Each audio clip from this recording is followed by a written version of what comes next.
Hello and welcome to BCM215 Game Media Industries.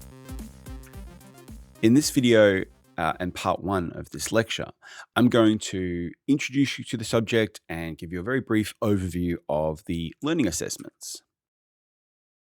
My name is Dr. Christopher Moore. I'm a senior lecturer in digital communication and media at the University of Wollongong. Please call me Chris. I'm available for consultation on Discord. You can add me at chrism#7333. If there's any formal correspondence that you need to engage in with regard to academic considerations, reasonable adjustments, and so on, please use email, chrism@uow.edu.au. But I'm very keen to consult with you. I'm very keen to chat with you about your work, about your studies, about your experience as a student. So please add me, please, and you can send me an email to book a time. But I'm really happy to chat and consult with you.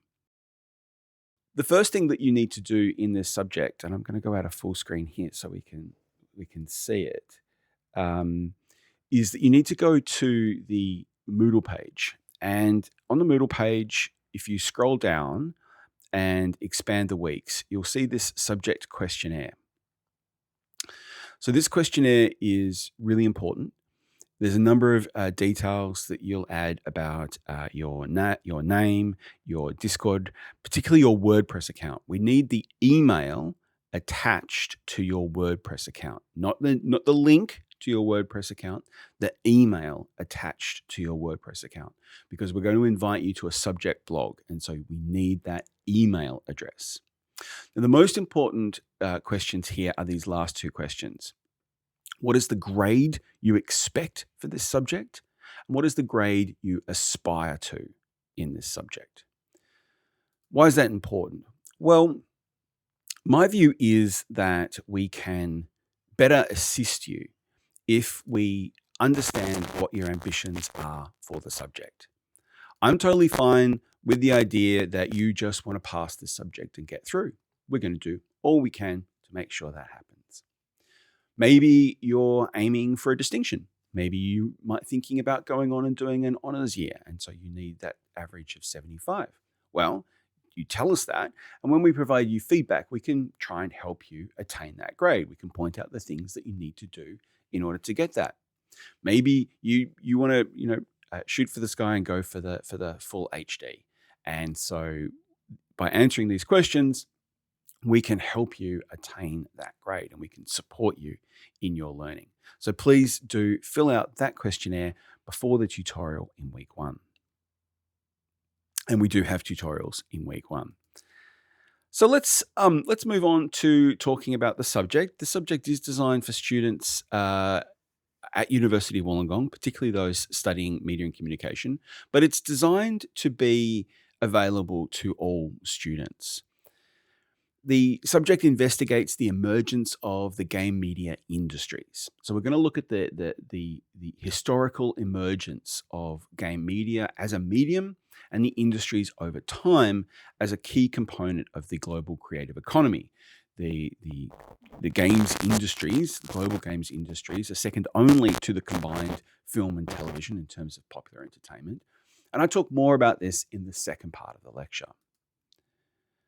We're going to look at games from a range of perspectives, from players, from developers and designers and studios and publishers. And we're going to look at games within a continuum of human play activities and media entertainment industries. So previous knowledge about games is not a requirement for this subject. The tutors and myself will not be presuming that you have an intimate familiarity with games. We will provide an inclusive learning environment for students who might be aware of games but haven't really played video games over their life, or maybe have only just dabbled on mobile games or games in their childhood, for example. You're going to be examining a range of topics that we think are useful to everyone studying media and communication, whether your background is journalism, whether your background is visual communication design, whether your background is digital and social media or marketing, that you'll be developing practical skills in the production of game media, which is going to be communicating to a public audience. And we'll talk about that in a sec. So, what are you going to be doing in this subject? You are going to be building a digital artifact in this subject that is focused on analyzing a game text. So, you're going to be learning textual analysis. But the purpose of the digital artifact is to make that analysis available to a public audience. So you're going to be taking the concepts that you're learning in this subject. You're going to be applying them to an analysis of a game media text. Could be a game, could be a platform, could be a t-shirt, could be a live stream, could be a cosplay. Doesn't matter for the moment. You're going to be analyzing that game media text and communicating that to a public audience. So someone who's not as familiar with these concepts. So you're going to be learning about these concepts and then using them to explain a text to a public audience via a digital artifact. So the subject learning outcomes, you're going to be engaging in research about your topic and your text. You're going to be analyzing, you're going to be discussing that text within a critical and analytical framework, and we'll teach you how to do that. And then you're going to demonstrate digital literacies in preparing and delivering this public digital artifact to a relevant audience. So the digital artifact, for those of you that have not done one before, and remember this subject is available to students across the university, is a self-directed project of research and presentation where you build on it each week. And you're going to be demonstrating digital literacies and skills in conceptualizing and developing a publicly available work. For example, we get students all the time in the subject who start live streaming. You might be live streaming each week, and you might be analyzing a different game each week during the live stream, using the concepts from the lectures and the subject materials, reading materials. At the end of the subject, you'll package up a highlights package and present that as your digital artifact. That's just one example. We'll get into some more examples in a second.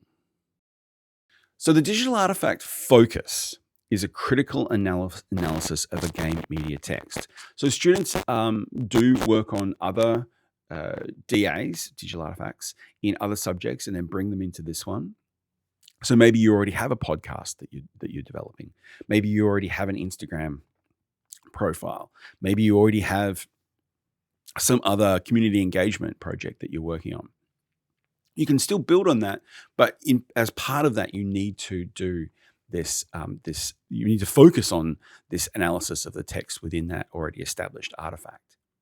Otherwise, you can start something new, right? Digital artifacts can be video essays. They can be short podcasts, long podcasts. They can be a series of blog posts.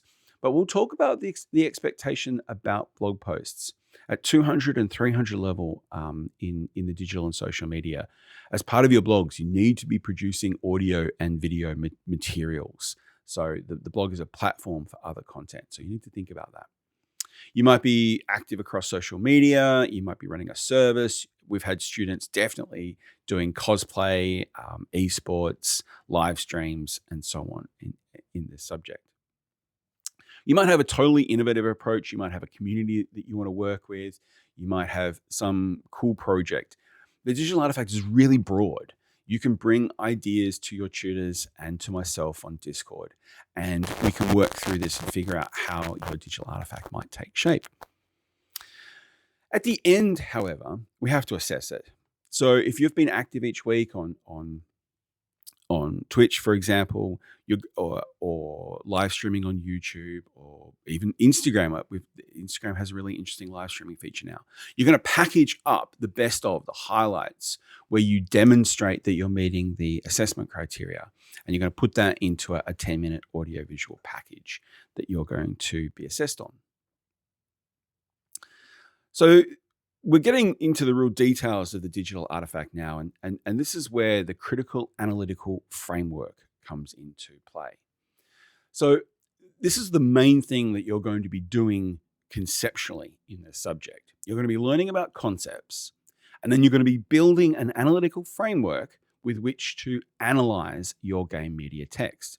So, for example, you might just be looking at mobile phones as a video game platform. That might be your game media text, or you might be looking at Minecraft merchandise. That might be your game media text. You're going to build a framework through which you analyze this text. So this is an example from a reading later on in the subject that was written by my colleague, Dr. Ted Mitev, and myself. And it's about a history of internet games. And in that, we use an analytical framework that examines the concept of technique, which is just another name for technology, modality, right, which is just another name for the way in which we play, and space, which refers to both the virtual spaces of multiplayer games, but also the physical spaces of lounge rooms and desktops and internet cafes. And what happens in an analytical framework is that you use two of the techniques to talk about one. So, for example, if you're talking about a space, such as the lounge room, you can talk about it in terms of the technique, right? So if you're playing games in your lounge room, you're often playing on consoles. So we look at the technologies of the console and how that shapes the space. We can then examine the modality. So we can look at the difference between people who are playing multiplayer games in their lounge room on consoles, which would often involve headsets and talking and high affect and so on, versus people who are playing solo player games, single player games on consoles in the lounge room, which is a very different experience. So you can see there we have an analytical framework for examining a game media text. It sounds difficult at first, but you'll get the hang of this really quickly. So let's move on. This is a super high-level overview of some of the concepts that we're going to be talking about in this subject, in the lectures, in the readings, and in the tutors. So you're going to be able to mix and match and pick different elements of this to build your analytical framework. This is not an exhaustive list. You might have interests in political theory from a different subject that you want to bring in and use to examine certain texts, Call of Duty, for example. You might have a deep understanding of narrative theory, right, from creative writing, and you could bring that in. You might have some experience in marketing theory that you want to bring in and help to build your analytical framework. And you're going to do that through your blogs, discussing how we do that, which brings us to the blog posts. So there's a series of blog posts that are due for this subject. You can check out the subject blog, gamecultures.blog. And when you post on your personal WordPress site, you're going to get an invite via the Moodle questionnaire to the subject blog where you are going to reblog your posts. And so you can actually go to that site and you can see all the work of students in the subject in the past. So there is a blog post due almost every week of 300 words. However, at 200 level, we really do encourage you to start to develop audio, video, digital literacies. We don't assess the aesthetics, right? So your blog post can just be a straight video to camera on your phone uploaded. Now, of course, we do expect it to be researched and well thought through and well argued and give a good account of the readings for that week and so on. But we're not assessing the aesthetics of the video, right? So if you don't have the best quality audio, that's fine. That's not taken into consideration. It's the content and the effectiveness of your communication in those blog posts. So there are 3 posts due by week 5, and then another 3 posts due by week 6. So it really works out to be once every 2 weeks overall. So part 2 is due week 11. You're also going to be doing two presentations, two short presentations to camera as part of your digital artifact. In week 4, you are going to pitch your DA, and that's going to be a 2-minute maximum hard limit on a video with a contextual blog post. And then, so that's during week 4. And then in week 10, you're going to be doing a project update via your beta. You're also going to be commenting on other students' work. We're going to talk more about that later as we go, but it's going to be scheduled. You'll have 3 students that you are scheduled to comment on specifically. We'll get back to that, and that's going to be one of the blog posts that you're going to have to do. So more on that in the future. And then that brings us to the digital artifact. The digital artifact is due week 13. And the best way to describe it is really just a contextual report of what you've done. And so that report will include obviously up to 10 minutes audio video material of the work that you've been doing. And this doesn't have to be, a video collection of your live streaming. For example, if you're actively engaging in analyzing media through an analytical framework on Instagram, for example, you could record the screen and talk over the screen and talk and produce a video about your activity. Again, more about that in the future. So there is reading for the subject, and we will talk about a little in the tutorials, but really these readings are to help you to become more familiar with the concepts, and so that you can plug these concepts into your analysis. So we'll expect you to touch on the readings and talk about the readings in your blog posts, in the tutorials, and in your digital artifact. So that's it for part 1. In part 2, I'm going to go into a deep dive on what we mean by game media. I look forward to seeing you all on Discord, hopefully, and chatting with you during the session. I will see you next time. Thanks for playing.